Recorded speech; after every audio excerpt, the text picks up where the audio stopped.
My sister-in-law culled 3 children in her care over 3 years and targeted my daughter next for inheritance money. But when I tried to expose her, she had me committed to a psych ward and turned everyone against me. So I escaped and got her in the most nuclear way possible. My sister-in-law culled 3 children in 3 years, and my daughter was next in line. Megan had been our go-to babysitter since she married my brother. I trusted her because she worked at a daycare with 5 stars on Yelp. But 3 years ago, when my nephew Tyler was in her care, he fell down the stairs at her house. Megan was the one to find the body and dial for 911, but by the time they came, it was already too late. At first, I agreed that it was just an honest mistake, until Megan scheduled the funeral service less than 24 hours later, before anyone could even process what happened. And even weirder, Tyler had been terrified of stairs since he was 2, and always scooted down on his bottom. But when I mentioned this to Megan, her face contorted like she had bitten into a lemon. What are you implying? That I pushed an effing 3-year-old down the stairs? I laughed it off and mumbled something about kids being unpredictable, but deep down, an awful gut feeling filled my chest. 2 weeks later, Megan showed up with a new Louis Vuitton bag and designer shoes, said she got them at an estate sale. 10 months later, my cousin's daughter Emma died at Megan's house too. This time it was anaphylactic shock from peanut exposure. As soon as my cousin Janet broke the news, my insides turned to lead, because I knew damn well Emma was allergic to peanuts. Heck, we all did. Janet constantly complained in the family group chat about how Emma couldn't eat peanut butter sandwiches, so now the benefit of the doubt made even less sense. But when I went to visit Megan to see how she was doing, she could barely get out of bed, and her Instagram was riddled with photos of Emma, all captioned with broken heart emojis. When Megan was back to work, I tried to subtly ask her why she wasn't aware of the allergy. In response, she muttered something about how she must have gotten into something when she wasn't looking. She couldn't even look me in the eye when she said it. And that same month, she and my brother moved into a renovated Victorian house. Well, her family's income was around the same as mine, so it didn't make any sense. But I didn't want to gossip while the entire family was grieving, so I stayed quiet. Until Halloween last year, when my other nephew Mikey was getting ready for trick-or-treating at Megan's house. Because, surprise, surprise, he drowned in Megan's pool. Apparently, he had torn the pool cover off when she wasn't looking and jumped in. 3 dead children, all while in Megan's care. That was the moment I broke the silence and called my mom. When we finally got onto the topic of the 3 deaths, I striked. Don't you think it's weird that they were all in Megan's care? Mildred, these were accidents, she interrupted. Megan is devastated. How dare you even suggest otherwise? I sighed and hung up. I tried my aunt next, then my dad. They all gave the same response. At Sunday dinner, when I barely touched my food, my brother pulled me aside. The family's worried about you. Maybe you should talk to someone about these conspiracy theories. Even my husband thought grief was making me paranoid. So that evening, I met up with my friend Jane, and together we realized something. Every death happened when my brother was conveniently out of town for work, and Megan always insisted on watching the kids solo. She was always the first to organize the funerals and have everything arranged like clockwork. But I didn't want to bring this up to her myself, so instead I made my friend do it. We were all getting coffee together when the topic of the 3 deaths came up. So did you really organize all 3 funerals? Jane asked innocently. Megan nodded, keeping her face neutral. That's a lot of planning in such a short amount of time. It must have taken you a lot of work, Jane remarked. I was watching her like a hawk, and for a second her cheeks flushed with red and her eyes narrowed. Yep, she exclaimed before going to the bathroom. When she returned, she immediately changed the topic. 2 weeks later, Megan and my brother took a month-long vacation to Europe. They both quit their jobs to focus on family. When Megan offered to pay for a couple's getaway so me and my husband could grieve in silence, I almost said yes. Until I realized that she wanted to watch our daughter Lily for the weekend too. My stomach dropped thinking about what happened to the other 3 kids, but she kept insisting, saying we needed a break. I ended up accepting, but only on the condition that she lets me keep baby monitors all around her house. The night before we left, Megan kept texting about all the fun activities planned. She seemed so excited that I felt guilty for ever questioning her. As I handed Lily into Megan's arms, my entire body was trembling, and as me and my husband drove to the airport, something amazing happened. I forgot to drop off Lily's special blanket. When I used the spare key to get into her house, she didn't hear the door open. I was about to walk in the living room when I heard her on the phone. After this one, my kids will inherit everything from Grandma's trust. 4 accidents are harder to explain than 3, but once Lily's gone, there are no other heirs. I froze completely, my hand still on the doorknob. My heart hammered so hard I was sure she'd hear it from the living room. I pressed myself against the wall, phone already in my hand, hitting record. No, the brownies are already cooling in the kitchen, Megan continued, her voice casual like she was discussing a recipe. I crushed up enough cashews to make sure. She's allergic just like Emma was to peanuts. My legs nearly gave out. I gripped the wall to stay upright, bile rising in my throat. Through the archway, I could see Megan pacing, her back to me. Trust me, I know what I'm doing. The Benadryl is right there on the counter if anyone asks. I'll say I tried to save her. She laughed, a sound that made my skin crawl, just like with Mikey. The phone shook in my hand as I kept recording. Every instinct screamed at me to burst in there to confront her, but I needed evidence. Real evidence that no one could dismiss as paranoia. Listen, I have to go. Mildred just left, but Lily's in the playroom. I'll call you when it's done. She ended the call and started humming the same lullaby she'd sung at Tyler's funeral, at Emma's funeral, at Mikey's funeral. I backed toward the door as quietly as possible, texting David with trembling fingers. Call 911, Lily in danger, come back now. But as I reached for the doorknob, I heard Lily's laughter from upstairs. My baby was here, in this house with a killer. I couldn't leave her. I crept toward the playroom, staying close to the walls, empty. My pulse raced as I heard footsteps above. Lily was upstairs, but to get to her, I'd have to pass through the living room where Megan had been. Taking a deep breath, I started up the stairs, each creak making me wince. I was halfway up when a sweet voice called from below. Mildred, I thought you left? Did you forget something? I turned to find Megan at the bottom of the stairs, blocking my only exit. Her smile was warm, concerned even, but her eyes were cold. My phone buzzed repeatedly in my pocket. David calling back. Megan's gaze flicked to the sound, her smile tightening. I forgot Lily's inhaler, I managed, my voice surprisingly steady. Oh, don't worry about that. I have one here. Come on down, I'll show you. She gestured toward the kitchen, where I knew those poisoned brownies were waiting. Lily, sweetie, mommy's here. The sound of little feet running overhead made my chest tighten. Lily appeared at the top of the stairs, paint smeared on her cheeks, beaming. Mommy, I'm painting. That's wonderful, baby, I said, not taking my eyes off Megan. Come here, we need to go. But Aunt Megan promised special treats, Lily protested. That's right, Megan said, her hand moving to the banister, subtly blocking more of the stairway. Fresh brownies, just for our special girl. One won't hurt before you go. I started down the stairs, trying to keep my movements casual while my mind raced. Lily bounded down behind me, and I caught her hand as soon as she was within reach. Actually, we have a doctor's appointment, I said, pulling Lily toward the door. I completely forgot. Megan stepped directly in front of the door, her expression sympathetic. Oh, Mildred, you look so stressed. Why don't you sit down for a minute? The brownies are still warm. My phone was going crazy now. David's texts flooding in. At security, can't leave airport, what's happening? Another buzz, this time Megan's phone. She glanced at it, and her face went pale for just a second before she recovered. I caught a glimpse of the message. Mom, where are you? Dad's freaking out about Europe receipts. We really need to go, I said firmly, trying to step around her. She didn't move, but I made them especially for Lily, her favorite, chocolate with nuts. Her hand reached out to touch Lily's head, and I pulled my daughter behind me. I said no. The mask finally slipped. Her eyes narrowed, and for a moment, I saw the real Megan. I found them, you know, she said quietly. The baby monitors, all of them. Were you hoping to catch me doing something wrong? That's really hurtful after all I've done for this family. My blood ran cold. She knew. She'd known I was listening. Her phone rang. She answered without breaking eye contact with me. Hi, Tom. What investigator? The insurance investigator is there? Now? Her face went white as she gripped my arm, her nails digging in. Tell him I'll call him back. Family emergency. She hung up, and tears suddenly filled her eyes. You can't leave with Lily. I'm her legal guardian if anything happens to you. It's all in the documents you signed for the trip insurance. What documents? My voice came out as a whisper. The ones David signed last month for your trip, making me and Tom temporary guardians. Her tears looked so real, so convincing. Just in case something happened while you were gone. Tom's car pulled into the driveway. He got out with a man in a suit, the insurance investigator. Megan's grip on my arm tightened. Why don't we go play while the adults talk? She said to Lily, reaching for her hand. I pulled Lily closer. Numbered Tom and the investigator walked in, and the man's eyes went straight to me. Mrs. Mildred, I need to speak with you about some insurance policies. What policies? He pulled out a folder. The ones you purchased. For Lily, Tyler, Emma, and Mikey. The room spun. I never purchased any policies. Your signature is on all of them, he said, showing me the documents. Megan had worked in insurance processing before. She knew how to forge without raising flags. And luckily for her, the signatures looked exactly like mine, perfectly forged. My phone buzzed. A text from David. Megan just texted me. Says you're having an episode. What's going on? I looked at Megan, who was typing on her phone with one hand while holding Lily's wrist with the other. Within seconds, my phone exploded with messages. The family group chat. Megan, pray for Mildred. She's having paranoid delusions again and trying to take Lily. Tom and I are keeping everyone safe. Mom. Oh no, not again. We're on our way. Aunt Sarah. I knew something was wrong at dinner. Poor thing. Tom cleared his throat. Actually, there's something else. Megan, remember those papers you had me sign last month for the Europe trip? What papers? Megan's voice was sharp. The ones giving you power of attorney over Lily. You said it was just in case for the trip. He looked confused. But the lawyer called yesterday. Said the guardianship papers were filed. When? I demanded. Tom pulled out his phone, checking emails. The date is the day before Mikey died. The room went silent. Even the investigator looked uncomfortable. I grabbed my phone to call 911, but Megan spoke first, her voice calm and clear. I already called them. Told them you broke in and are threatening us. They're sending someone to help you. You called the police on me? This is my daughter, who you're trying to kidnap in your current state, she said sadly. David asked me to keep her safe until you get help. Sirens in the distance, getting closer. I looked at the investigator desperately. Check her laptop. It's right there. Check the search history. Megan moved toward it, but Tom got there first. The screen was still open. His face went pale as he read. Accidental ingestion children. Anaphylaxis response time. Custody after parent death. He looked up at Megan. These searches are from this morning, 4 a.m. The doorbell rang. Police. Megan opened it, tears streaming. Thank God you're here. She's trying to take my niece. She's not well. 2 officers entered. One of them recognized Megan immediately. Mrs. Megan? From the grief counseling group. I'm so sorry you're dealing with this. She nodded, dabbing at her eyes. It's been so hard since the children. And now my sister-in-law is having delusions. The officer turned to me, his expression sympathetic but firm. Ma'am, we're here to help. Why don't you come with us? She's trying to call my daughter. I pulled Lily behind me. Check the brownies in the kitchen. They're poisoned. Megan gasped. Officers, she's been saying things like this for months. Here, I have documentation. She pulled out a folder. Printed emails, text messages, all taken out of context, edited to make me look unstable. The timestamps were wrong, but would they notice? Mommy? Lily's voice was small, scared. Why is everyone upset? Jane arrived then, bursting through the door. I'm so glad you called me, Megan. I've been so worried about Mildred. My heart sank. Jane was in on it too. Tell them about the coffee shop, Jane said to the officers. How she talked about the children's deaths obsessively. I was frightened. You were asking the questions, I protested, but I could see how it looked. The concerned family, the documented history, the hysterical woman claiming poisoned brownies. David finally called the police directly, but the same officer answered. Megan took the phone. David, she's safe. We're getting her help. I'm so sorry this is happening. We'll take care of Lily until you get back. Mommy's just confused, sweetheart, Megan said loudly enough for everyone to hear. Sometimes grown-ups get sick in their thoughts. Like cousin Tyler? Lily asked, and the room froze. What about Tyler, baby? I asked quickly. Aunt Megan said he got confused and forgot how to use stairs safely. The investigator stepped forward. I think everyone needs to calm down. There are serious questions here, which we'll be happy to answer, Megan interrupted smoothly. After Mildred gets the help she needs. The officers moved toward me. Ma'am, we'd like you to come with us, voluntarily, for an evaluation. I knew how this looked. If I refused, they'd take me anyway. If I went, I'd be leaving Lily with a killer. Can I at least say goodbye to my daughter? They nodded. I knelt down, pulling Lily into a hug, my lips close to her ear. Don't eat anything, I whispered. Remember our special rule? No treats without mommy. She nodded against my shoulder. I need a picture, I said, pulling out my phone. Please. I snapped a photo of Lily, making sure to catch Megan in the background. Evidence, timeline, proof she was here. Then I let them lead me away. My daughter's confused face the last thing I saw before the door closed. In the police car, I pulled up the recording on my phone. Megan's confession, clear as day. But when I tried to play it, the audio was garbled, corrupted, useless. My phone buzzed. A text from Megan, with a photo of Lily playing happily. She's safe with family who loves her. Get the help you need. At the station, Jane was already in the waiting room. She came to sit beside me and I pulled away. How much did she pay you? Jane's face crumbled. My student loans, $60,000. I'm so sorry, but she said you were really sick, that this would help you get treatment. She's going to call my daughter. No, Jane shook her head. She loves those kids. She told me this was all in your head, that you needed help processing the grief. Then why did she pay you $60,000 to lie? Jane went quiet. The psychiatric evaluator arrived with a thick file. My history, according to Megan. Every concern I'd raised about the deaths twisted into escalating paranoia. Every question reframed as an accusation. All documented by my loving sister-in-law who was so worried about me. David burst in then, out of breath. Where's Lily? With Megan, I said, and watched his face change. Why didn't you tell me you were having these thoughts again? He sat down heavily. We agreed you'd be honest after last time. What last time? My voice was hollow. David, there was no last time. He pulled out his phone showing me texts from my number, messages I'd never sent, talking about dark thoughts, about the children, about needing help. I never sent these. Mildred, his voice was gentle, pitying. That's when I realized how deep this went, how long she'd been planning, every move calculated, every reaction anticipated. She's going to call our daughter, I said flatly, and you're going to let her. The evaluator, Dr. Nichi, adjusted her glasses and opened the file. Mrs. Mildred, I see here you've been experiencing increasing paranoia about family members since Tyler's death 3 years ago. I watched her flip through pages of fabricated documentation,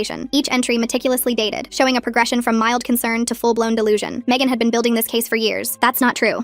According to these texts, you told your husband you believed Megan was out to get the children as early as 2 years ago. She showed me screenshots, my phone number, but words I'd never typed. David squeezed my hand. We can get through this together. Just be honest with the doctor. I yanked my hand away. Outside the evaluation room, I could see Jane pacing, her phone pressed to her ear, probably updating Megan on every word. I need to make a call, I said. After we finish here, Dr. Nichi replied gently. Now, can you tell me about these accusations you've been making? Through the window, I saw Tom arrive with more papers. He looked haggard, confused. Whatever Megan had told him had him completely turned around. The brownies, I said desperately. Test the brownies at her house. They're full of cashews. My daughter is allergic. Dr. Nichi made a note. And you believe your sister-in-law would intentionally harm your child? I heard her on the phone. She said, the recording that's corrupted? She'd already been briefed. Of course she had. Mrs. Mildred, sometimes when we're under stress, we can misinterpret things we hear. My phone buzzed. Another photo from Megan. Lily eating crackers, not brownies. Safe for now. The caption read, making sure she only eats safe snacks. Give my love to Dr. Nichi. She knew exactly where I was, who I was with. She'd orchestrated every detail. I need to go home, I said, standing up. My daughter needs me. I'm afraid I can't recommend that right now. Dr. Nichi's voice remained maddeningly calm. Based on what I'm seeing here, I believe a 72-hour hold might be beneficial. No, the word tore from my throat. You can't do this. She's going to hurt Lily. 2 orderlies appeared at the door. They'd been waiting. Everyone had been waiting. David stood up, his face stricken. Maybe it's for the best, just for a few days, until you're feeling better. I'm not sick. But even as I said it, I could hear how I sounded. Desperate, unhinged, exactly how Megan wanted me to appear. We can do this voluntarily, doctor, Nichi said, or we can petition the court. Your choice. I thought of Lily, alone with Megan for 3 days, but fighting would only make things worse. I had to be smart, had to play their game. Fine, I said, forcing myself to sit back down. But I want to see the documentation, all of it. As Dr. Nichi spread the papers across the desk, I began to see the full scope of Megan's plan. Emails to family members expressing concern about my mental state, appointments with therapists I'd never seen, even a prescription for antipsychotics I'd never taken, somehow filled at our local pharmacy. This prescription, I pointed to it. Check with the pharmacy. They'll have video. I've never picked this up. Denial is common, Dr. Nichi said gently. David, has she been taking her medication? David looked confused. I thought she was. Megan said she saw her with the pills. Everything led back to Megan. Every lie supported by another lie. A web so intricate that pulling one thread would only entangle me further. I'll go voluntarily, I said finally, but I want Jane to watch Lily, not Megan. I'm afraid that's not possible, a new voice said from the doorway. A woman in a suit entered, briefcase in hand. I'm Ms. Gabriella Chen from Child Protective Services. We've received some concerning reports. My blood turned to ice. Reports from who? We've had multiple calls about erratic behavior, unfounded accusations against family members, and potential harm to your child. She pulled out a tablet, showing me the call logs. Your sister-in-law has been very helpful in providing documentation. Of course she has. I laughed, but it sounded hollow even to me. Don't you see what's happening here? She's setting me up. Ms. Chen's expression remained neutral. We have to investigate all reports. Given the circumstances, we believe Lily should remain with family members while you receive treatment. Which family members? Though I already knew the answer. Mr. and Mrs. and Tom and Megan have graciously agreed to provide temporary care. The room spun. Everything was falling into place exactly as Megan had planned. But then I remembered something. The insurance investigator, I said suddenly. He saw the search history on her computer. Tom saw it too. Ask them. Ms. Chen made a note. We'll certainly look into all aspects of this situation. In the meantime, let's focus on getting you the help you need. They were all so sympathetic, so caring, so completely under Megan's influence. Jane appeared in the doorway, her face streaked with tears. Mildred, I'm so sorry. I didn't know you were this sick. Megan showed me the emails, the texts. I thought I was helping. Jane, please. I grabbed her hands. She paid you $60,000. Why would she pay you if I was really sick? Jane's eyes darted away. She said it was to help with my loans, so I could focus on helping you without financial stress. Even now, she was protecting Megan, or protecting herself. Where's the investigator? I asked desperately. The insurance investigator who was at the house? Tom stepped forward. He left, said he needed to review some documents. But Mildred, he agreed the signatures looked authentic. Because she forged them. Mildred. David's voice was firm now. You need to stop. You're making things worse. I looked around the room at their concerned faces. My husband, my friend, the professionals who thought they were helping. All of them convinced I was having a breakdown. Fine, I said quietly. I'll go. But I want to talk to a lawyer first. Of course, Dr. Nichi agreed. We can arrange that once you're settled. They led me to a small room to pack a bag under supervision. As I folded clothes with shaking hands, my phone rang. Megan. Put her on speaker, Dr. Nichi instructed. Hi, Mildred. Megan's voice was warm, concerned. I just want you to know we're taking wonderful care of Lily. She's napping now. Had such a big day playing. Megan, I kept my voice steady. I know what you're doing. I know you're confused right now, she continued as if I hadn't spoken. But we're all here for you. Family supports each other. Like you supported Tyler, Emma, Mikey, Mikey? There was a pause. When she spoke again, her voice had a slight edge. Those were tragic accidents, Mildred. I know grief can make us look for someone to blame, but the daycare, I interrupted. Your daycare was shut down 3 years ago. What happened there, Megan? Silence. Then, I don't know what you're talking about. I've worked at Sunshine Academy for 5 years. That's not true. Check the records, I said to Dr. Nishi. Her daycare was shut down after a child nearly died. These delusions are quite elaborate, Dr. McNichie murmured, making notes. Megan sighed on the phone. I'm going to let you go now. Focus on getting better. Lily needs her mommy healthy. The line went dead. As they processed my admission, I overheard Tom in the hallway, arguing with someone on the phone. No, I don't care what the lawyer says. I signed those papers under false pretenses. What do you mean it's too late? He saw me watching and quickly walked away. The psychiatric ward was exactly what you'd expect. Sterile walls, locked doors, and the constant feeling of being watched. They took my phone, my belongings, everything that connected me to the outside world. Visiting hours are from 2 to 4, the nurse explained. Your husband said he'd be by tomorrow. That night, I lay in the narrow bed, staring at the ceiling. Somewhere out there, my daughter was sleeping in a killer's house, and everyone thought I was the dangerous one. The next morning brought group therapy and medication I pretended to take. I had to play along, had to convince them I was getting better. It was the only way back to Lily. During art therapy, another patient, an older woman named Gabri, sat beside me. First time? She asked quietly. I nodded. Word of advice, she whispered, pretending to focus on her painting. The faster you admit you're sick, the faster you get out. Fight them, and you'll be here for months. But I'm not sick. She gave me a sad smile. Neither was I. But my son needed my house for his new family. Amazing what a few doctored documents can do. My blood ran cold. How long have you been here? 6 months. I've stopped fighting. Easier that way. That afternoon, David came during visiting hours. He looked exhausted, conflicted. Lily's okay, he said immediately. I checked on her this morning. Did you see her? Actually see her? Megan sent photos. She's playing, eating, seems happy. Photos can be old, David. You need to physically see her. He rubbed his face. I tried. Megan said Lily was napping and she didn't want to wake her, but she promised I could see her tomorrow. She's isolating her, don't you see that? Mildred, he pulled out his phone showing me more texts. Look at these messages you sent me. Look at the dates. I studied them carefully. The language was almost right, but not quite. Little phrases I'd never use, concerns I'd never expressed. Check the metadata, I said urgently. These are fake. Someone with tech knowledge could stop. His voice was sharp. Just stop. The doctor says this is part of your condition. Refusing to accept reality. The reality is that our daughter is in danger. From who? Megan? The woman who's been nothing but supportive? Who's taking time off work to care for Lily while you're here? She quit her job weeks ago. Both of them did. For their Europe trip, remember? David frowned. No, she's still working. She told me she's using her vacation days. Another lie. But pointing it out would only make me look worse. Please. I grabbed his hands. Just test the brownies. Have them analyzed. If I'm wrong, I'll accept everything. I'll take the medication, do the therapy, whatever they want. He wavered. I could see it in his eyes. Some part of him still believed me. Okay, he said finally. I'll check. But when he came back the next day, his face told me everything. The brownies were gone, he said quietly. Megan said she threw them out after you left. Said she didn't want them to spoil. Of course she did. But I did find something odd. He pulled out his phone showing me a bank statement. Large deposits into Tom and Megan's account, starting 3 years ago. Right after